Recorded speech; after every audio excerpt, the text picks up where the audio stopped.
Hi there, hope you're having a good day. Welcome back to another video. Let's run the top 10 budget basketball shoes today from all the affordable ones released in 2023.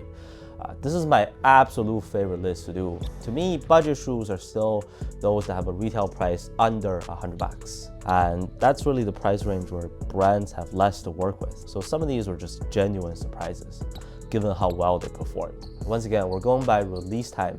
So ones that you see on the screen right now just won't make it again because they were from the year before. Actually, we didn't get an Air Max Impact, Precision, or Hardened Step Back this year. I wonder if they'll continue those lines because they were solid. I will say though, the One Take 4 really should have been higher because my first pair had a big factory flaw, but it is an amazing lightweight option that's also very waifu friendly. Anyways, let's get right into the best budget shoes released in the past year. All of these should be available still. Honourable mentions, the LeBron Witness 8 is technically $10 above my cutoff at 110 USD. Its overall performance isn't that nice, but given the excellent traction, decent cushion with Air Max, and a nicely padded collar, it's at least worth mentioning and could be a great cop once it's on sale. The Trae Unlimited fell just short of the top 10. I liked it, but traction on dust was just so-so, and it isn't a very mobile shoe given the weight and upper construction. But for $90, the cushion and comfort are top-notch. The Puma Court Rider Chaos has a very spacious fit, and also is super durable for outdoor use. Also, I've seen some crazy deals on these. So by the way, for this list, we can only go by their retail price because sales and discounts are obviously different for everyone depending on your location. Okay, starting off at number 10, I have the UA Jet 23, coming in at $80. These guys capped off at number 10 for me. They're just not as good as the Jet 21. Those probably had the best material comfort on a shoe that cheap. You can say that Under Armour was slacking with this release. I mean, this is basically a mid-top Spawn 4. They recycled the exact same midsole, also and traction pattern. But for the decent comfort and how nicely the upper wraps around your feet, I still think that earns them a spot on this list. Under Armour budget shoes generally stand out from others with comfort and materials, and this is a prime example of that. Next up, at number 9, it is a signature shoe. I have the Puma Scoot Zeros. Yeah, I know some people are making fun of it. I mean, given the way Scoot Henderson started his first season in the league, you certainly could. I just think that for the amount of details and execution, it's priced decently, right at $100. I consider this a mini MB3, basically. Very similar to the LaMelo line, but cushion uses Pro Foam instead of Nitro Foam. On paper, it is a lower tier setup. There's not much to it, but on feet, the midsole does not feel like a stiff one. Comfort is there, but traction is average. So the Scoot Zeros, or I still like to call it the Scoot 1, takes the 9th spot. Moving on to number 8, this one is a heck of an underrated shoe, in my opinion. The Bounce Legends from Adidas, retailing for $85 US. But I've seen a bunch of colorways going for like 40% off or half price. The shoe name sounds very much like my favorite local buffet here in Toronto. And yeah, it's a very typical Adidas budget shoe, featuring a bounce midsole. It even says that in the name. But instead of being just a generic model, they had great lockdown and containment. A pretty rare mid to high top budget shoe. And the traction performance was excellent too. If they attach any of their athletes' name to it, I'm sure these will sell well.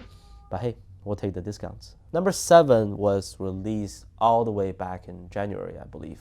And that is the UA Spawn 5.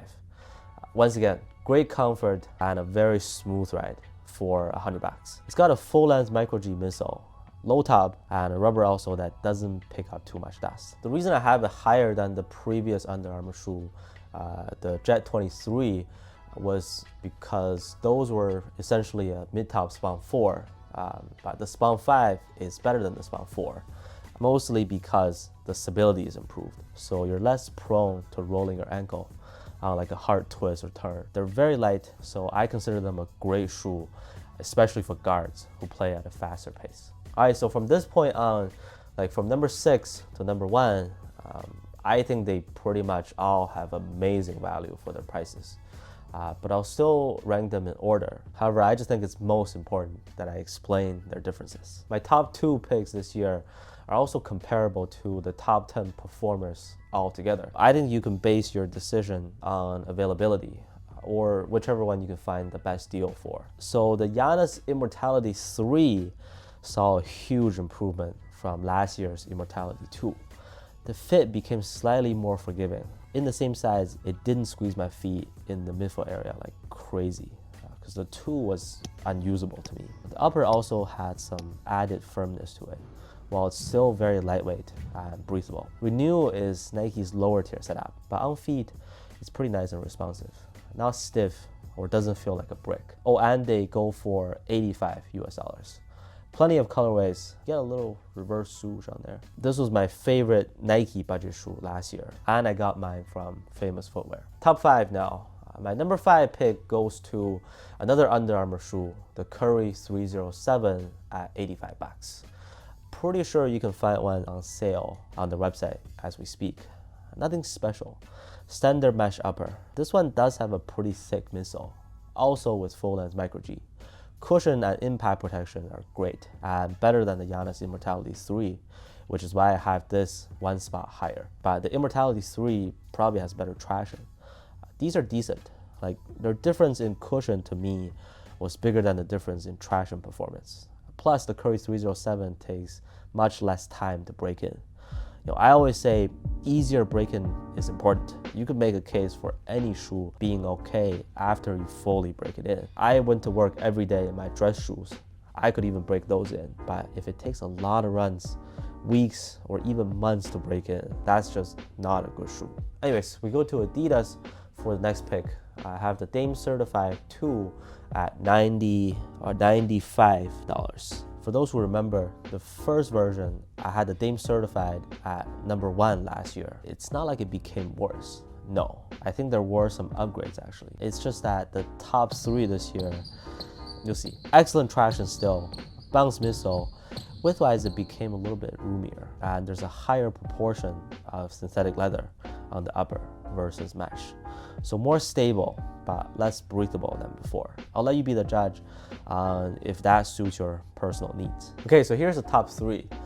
This one, a lot of you probably thought was gonna be my top pick, my absolute favorite budget shoe in the past year or so, the UA Lockdown 6. I couldn't stress enough about how nice and cozy these felt on feet for only $70, not including any additional discounts. You can get a shoe that breaks in easily, also lasts a long time.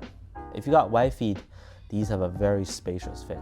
If you like some diversion from the typical mesh upper, this one has a smooth leather that doesn't cause any discomfort. No major issues in any aspect really, from my experience. The Lockdown 6 was an easy top 3 for me. I do acknowledge the fact that they look kind of sad in some colorways.